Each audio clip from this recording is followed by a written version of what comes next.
سلام شطراتي الحلوين. النهاردة إن شاء الله هعمل لكم طريقة للقرنبيط في منتهى اللذاذة. تنفع سحور، تنفع فطار، تتحط جنب الطبق جانبي في الفطار.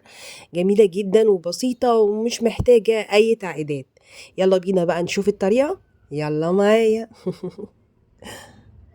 اول حاجه بقطع القرنبيط زي ما انتم شايفين، ممكن تقطعيه كده وممكن تقطعيه اصغر كمان. طبعا بعد ما اغسله بحط بقى على النار حله فيها ميه. بحط في الميه كمون وملح وخل، وممكن بدل الخل عصير نص ليمونه، وبحط النص ليمونه كمان. طبعا اكون حاطه القرنبيط في مصفى، والمصفى احطها على الحله عشان عايزاها تستوى على البخار، عشان الفوائد بتاعه القرنبيط ما تروحش. طبعا درجة السوا على حسب ما تحبي، في ناس بتحبه يقرش شوية في السوا بتاعه، وفي ناس بتحبه تسويه لغاية ما يستوى خالص. بعد كده ببدأ احط البهارات: ملح، فلفل، كمون، فلفل اسود، وممكن تحطي بهارات البطاطس. وقبل كده انا عملت لكم بهارات البطاطس بطريقه سهله وبسيطه، هحط لكم الرابط بتاعها في التعليقات، او تخشوا على صفحتي على الفيس او اليوتيوب باسم مطبخ جدتي الشطوره. كمان حطيت عليه زيت وقلبته كويس جدا، وبعد كده فردته في الصاجه. وطبعا الصاجه انا حطاها في الفرن شويه، يعني حطاها ودهناها زيت وسخنتها في الفرن. بعد كده بفرد عليها القرنبيط واهرسه بالهراسه بتاعه البطاطس زي ما انتم شايفين، بحيث ايه يتهرس زي البطاطس المهروسه اللي عملتها لكم قبل كده. بعد كده ممكن بقى، ده اختياري، ممكن تحطي عليها جبنه مبشوره، جبنه رومي او تركي بالاسكندراني مبشوره، وتحطيه عليها، بتديه طعم جميل جدا.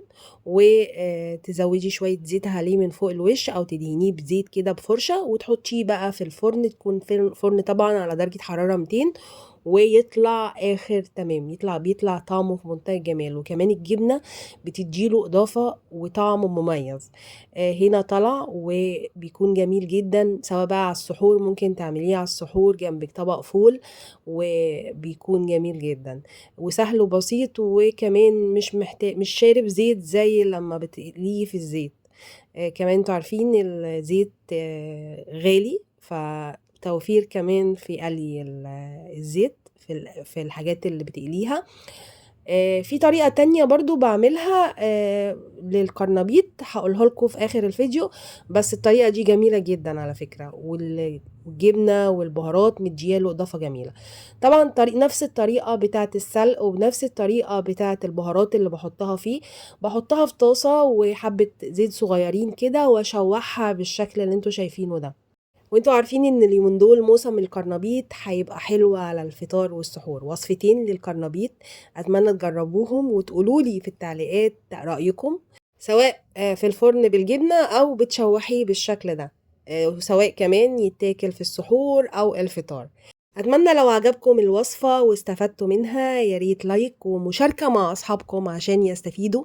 رمضان كريم ويتعاد عليكم بالخير واليمن والبركات. كانت معاكم مها القناوي، مع السلامة.